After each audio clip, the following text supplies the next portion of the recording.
Hi, my name is Joel Greenzaid. I'm president and CEO of G Street Fabrics, and welcome to our podcast, The Fabric of Our Community, where we honor individuals that have made an impact on our community.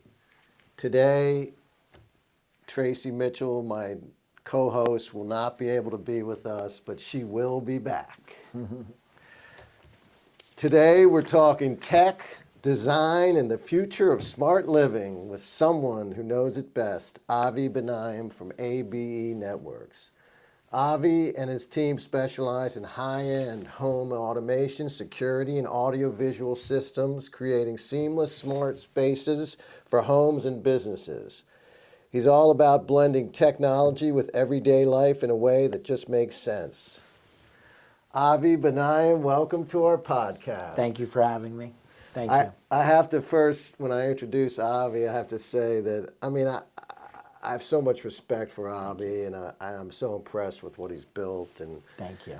when I met Avi, he was a very young man, and he was telling me that he was putting in shelves in people's houses and putting TVs into those shelves. I said, okay, sounds good. Good luck.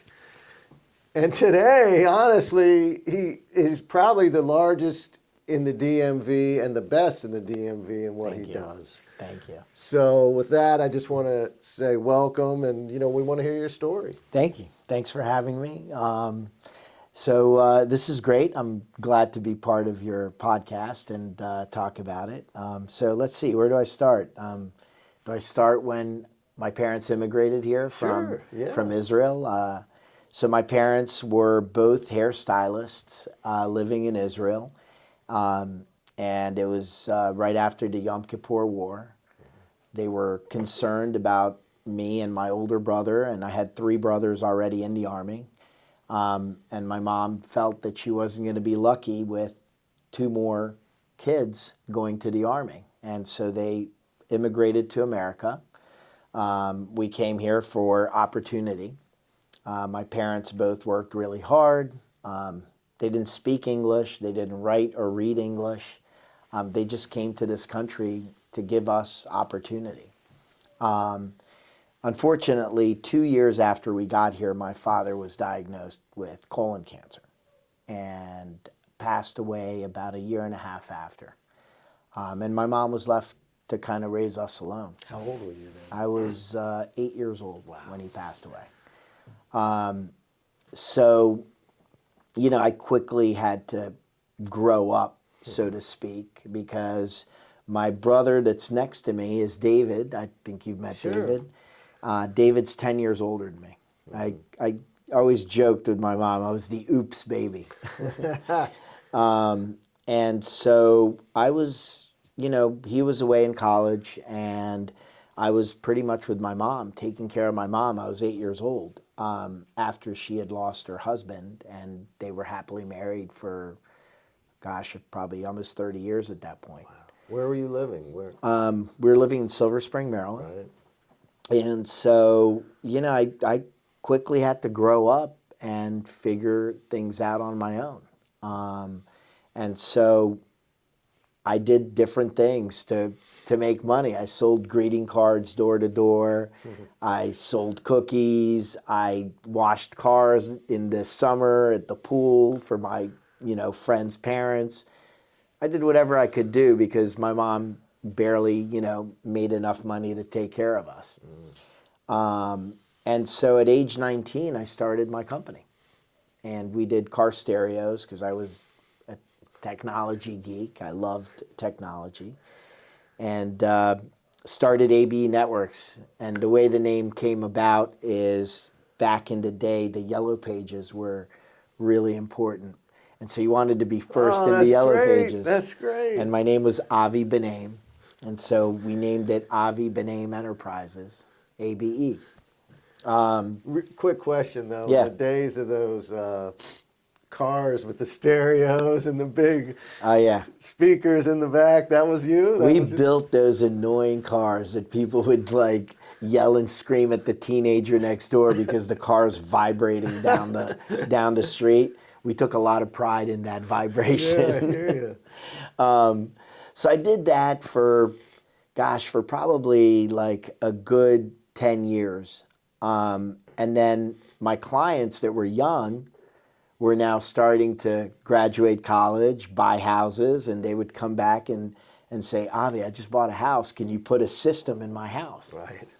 And so I quickly transitioned my business from cars to residential and commercial technology. And it was like very timely because all the new cars were coming out with this unbelievable technology in them, and we couldn't really compete anymore. And it was a great time to pivot my business and concentrate on residential technology, which is pretty big today too. And so we started, we were in Silver Spring, Maryland at the time. We converted this warehouse into a little showroom and everything, and we were there for about 25 years. Built a pretty decent business and following. And then about 8 years ago, we got lucky and I was able to buy a building right here on Wilkins Avenue in Rockville, and we converted it into our showroom, office, warehouse, everything under one roof. And it's great. But when you started, things have changed a lot in this area, in this field. And so what were you doing mostly at the beginning, and how has that changed over the years? Yeah, so I mean, in the beginning, it was mainly putting in home theaters with these big projection TVs that we needed 6 or 7 guys to go and pick up and bring through your basement. And we set up speakers on the ground and everything else, where today you've got flat screen TVs, you have video walls, you have, hidden speakers. So, I think today our business morphed. When people ask me today, what do you do? I actually tell people I'm a designer that just happens to do technology. Right. And I think that the winner of this game is who respects the design of the architect and the designer. And wow, that's beautiful. That's a statement. Yeah, so you have to do that, and typically who's driving that is typically the wife. Right. And so she may want technology, but she doesn't want to see it. Right. She doesn't want it to be the focal point of the house. So we've really specialized our business and trained our people to, hey, let's be stealth about what we do. Let's provide the best technology, but how can we hide it? How can we keep it away from someone's eyes? So I'd like to think that it's our specialty of what we do, and so I've seen some of the work. It's amazing. Thank So you. let me ask you though, I mean, you have a lot of people working there. I mean, I know from when you started, and I feel like now there must be 20, 30 vans going out every day. Yeah, it's fun. Sometimes I'll catch them on Randolph Road, and there's a convoy of like 15 or 16 vans waiting to get on the Beltway, and I drive by, and it's like, oh, that's really cool. I love it. Well, you earned it, and you should be Thank proud you. of that. That's Thank a big you. deal. Well, I think, Joel, I think it has to do with the people you surround yourself with.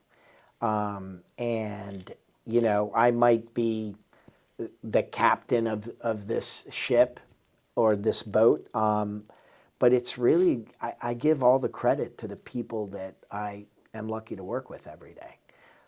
So I've had employees that have been with me for 35 years, since day one. Wow. Technicians, my head engineer, my head designer, they've been with me since day one. Wow. So it says a lot about our culture. I try to make it a fun place to work, a safe place to work, both for men and women.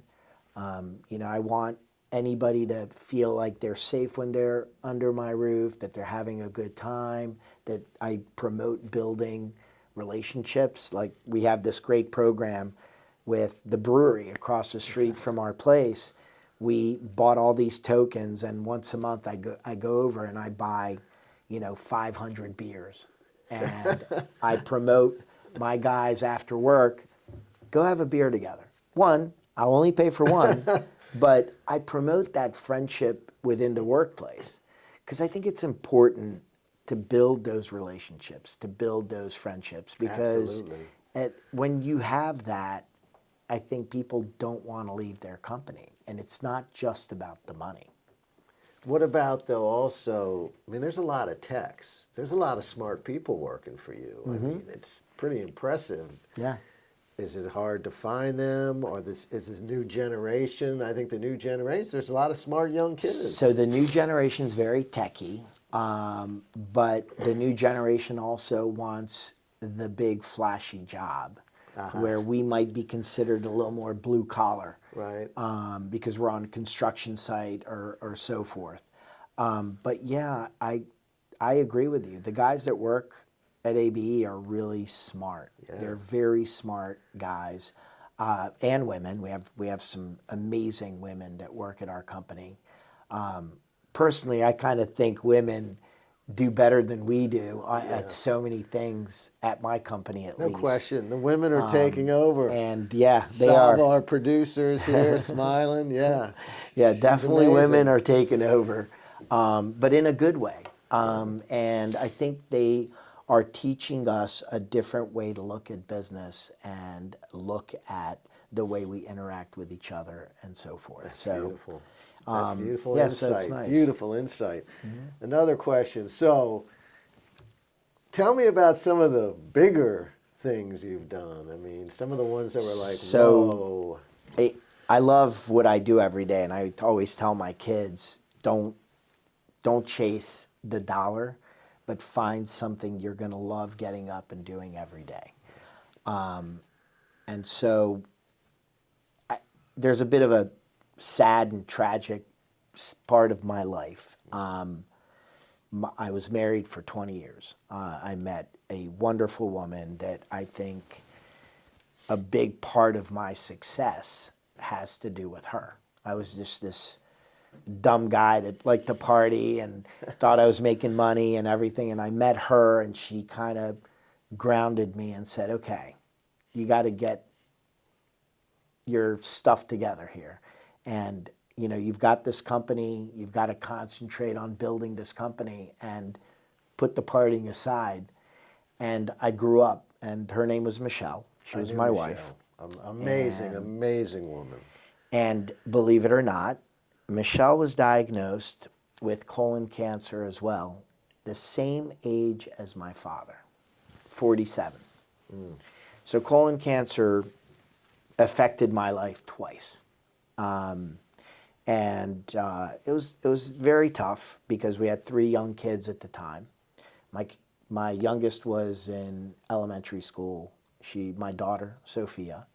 And then my 2 sons were in middle school and one in high school. One had just started his my oldest freshman year at high school.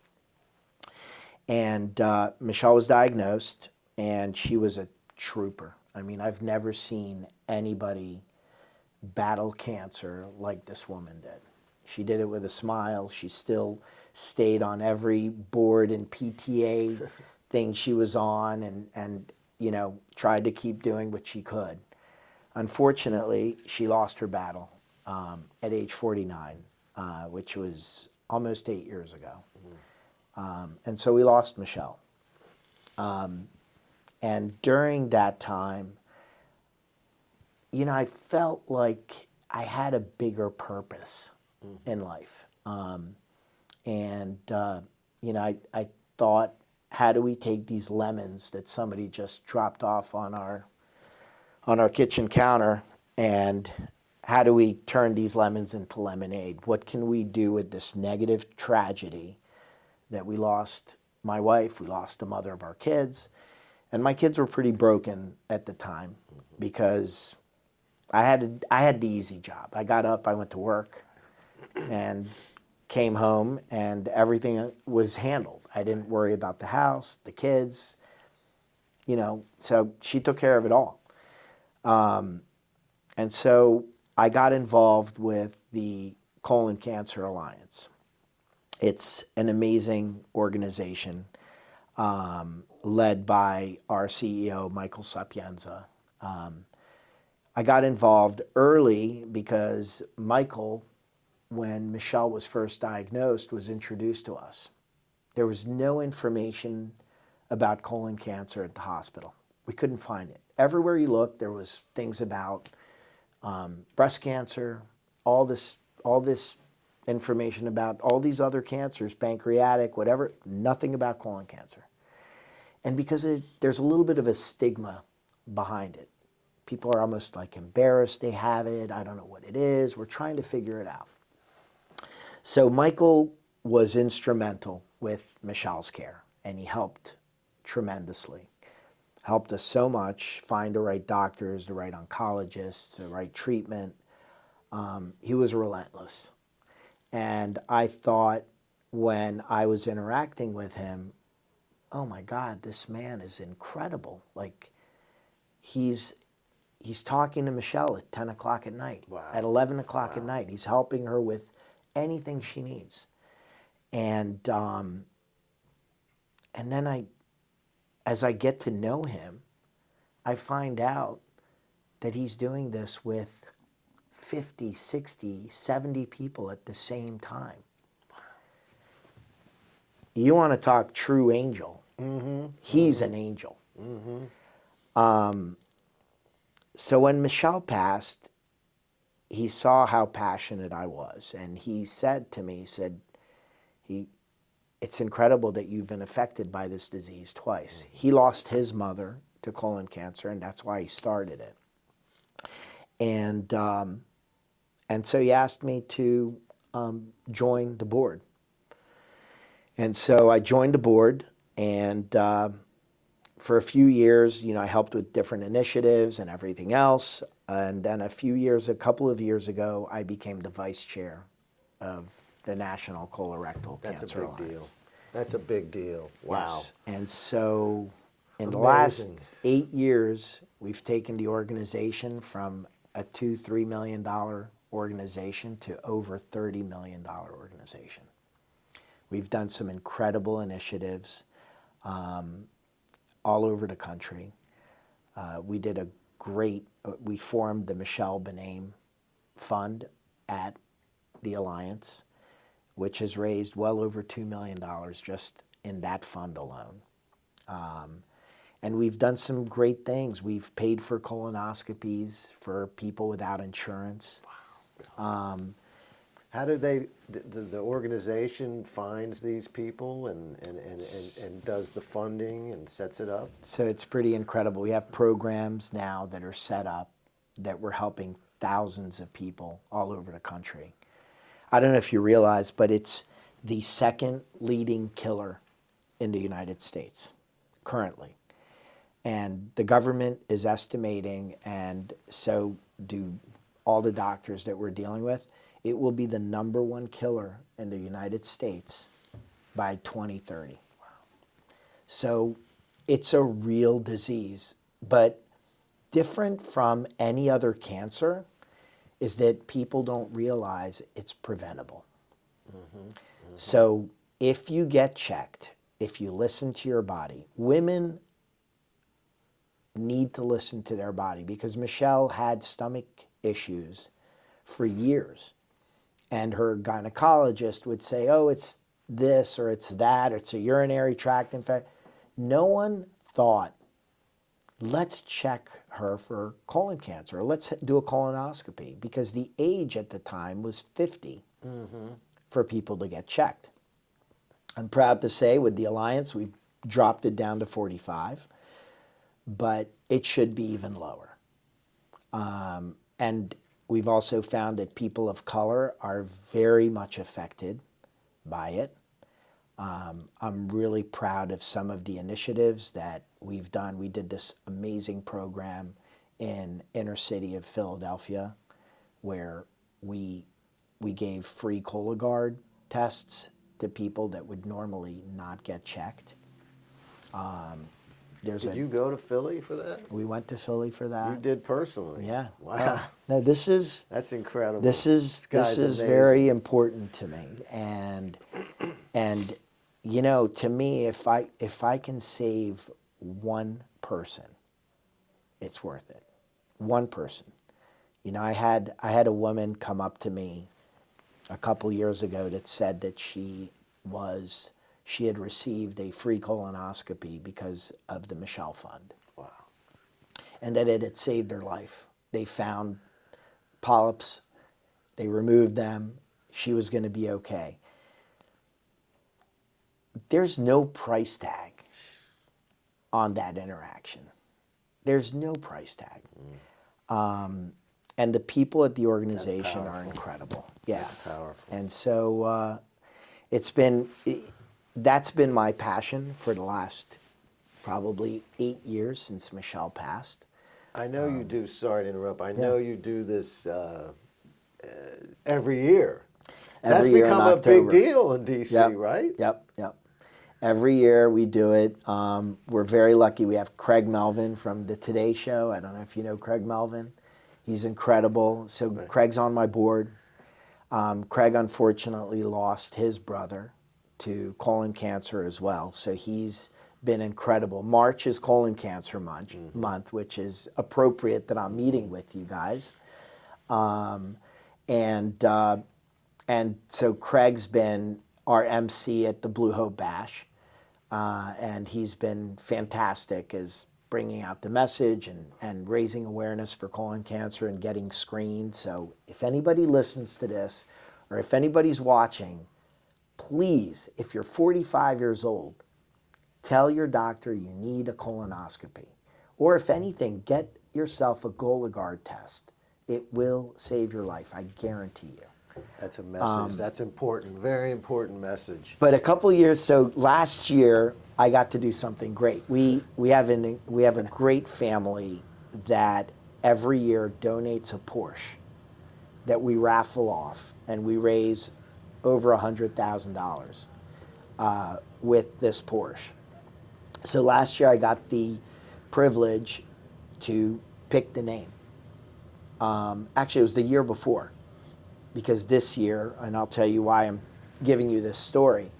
So I picked the name, and I call the person. It's on the microphone. We have a room full of about 600 people, and the phone rings. No one picks up.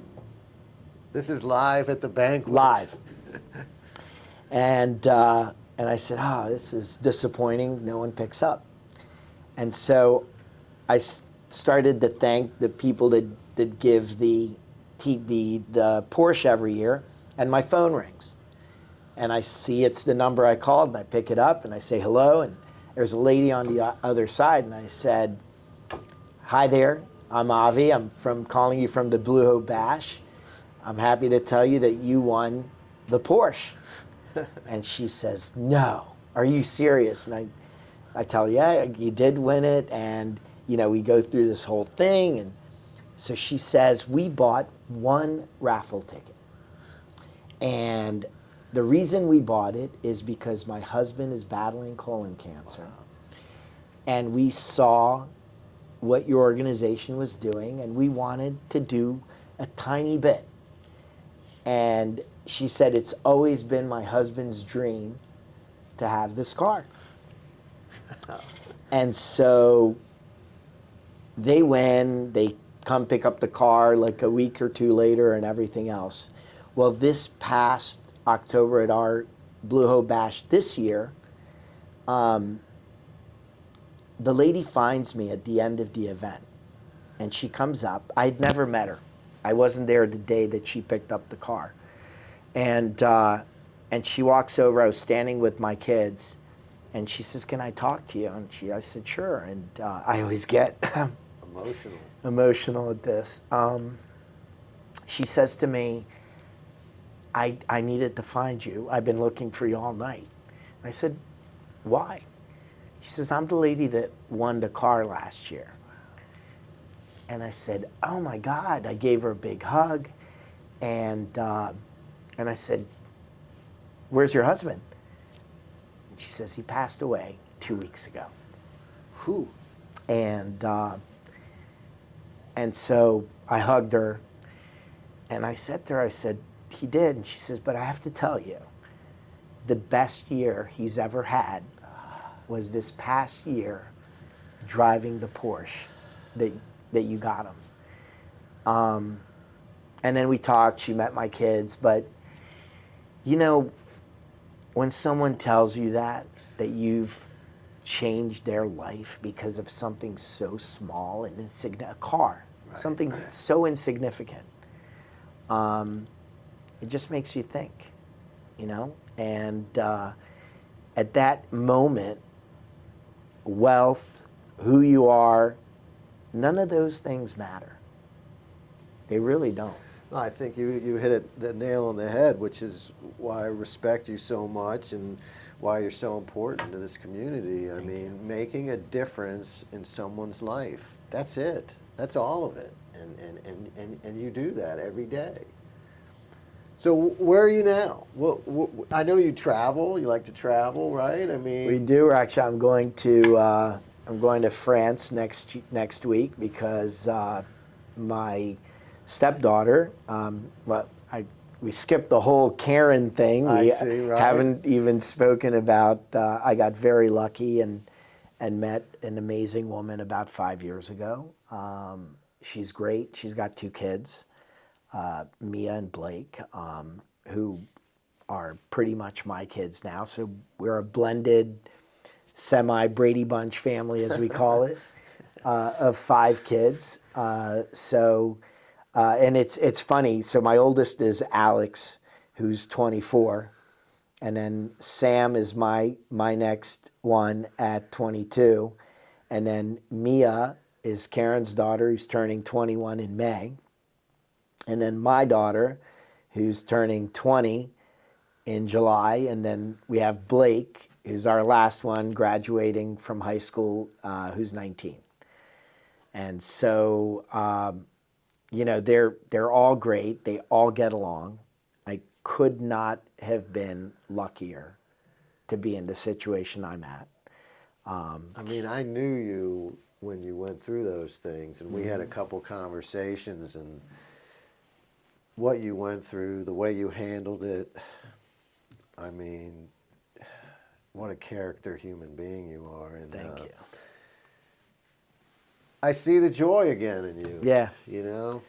Yeah, I didn't That's think beautiful. I was going to find it because, you know, I had a great marriage. And, you know, Michelle and I built everything together. We had this great marriage, but marriage is also a partnership.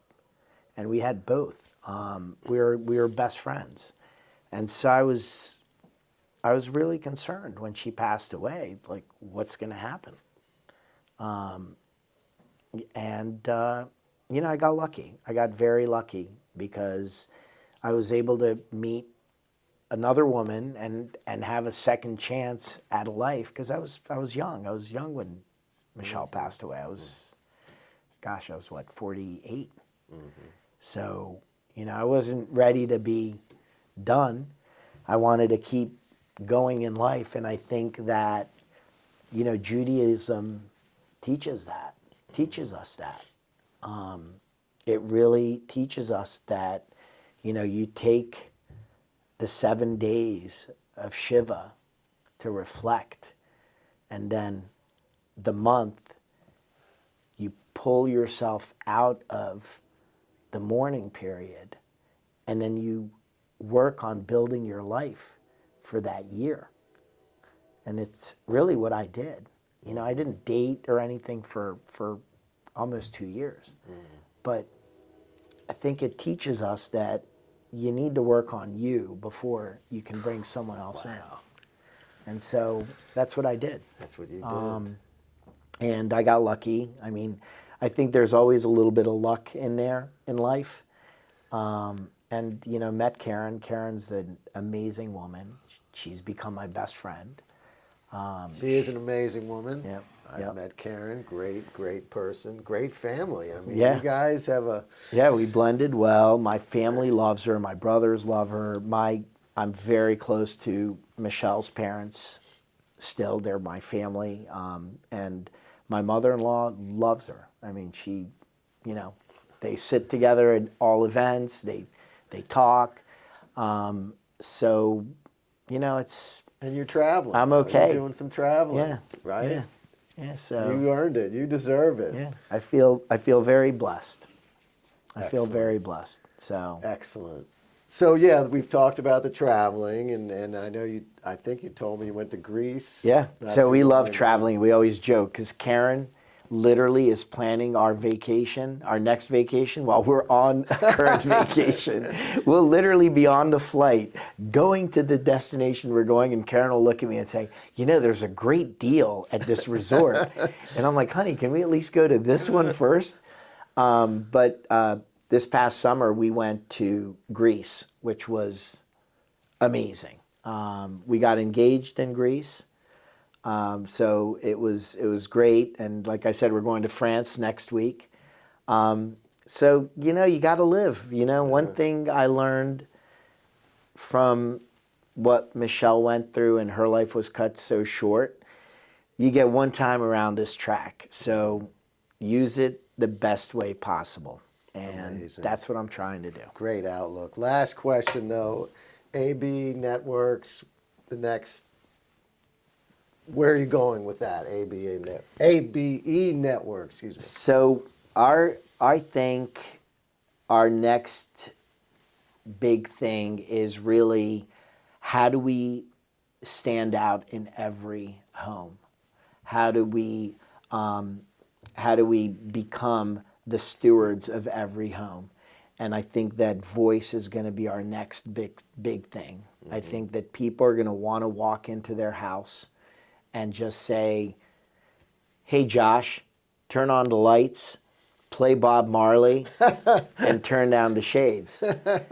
And kind of like the movie Iron Man. Right. And that's the beauty of what we do at A.B.E. Networks is that we're constantly changing and we're morphing the business.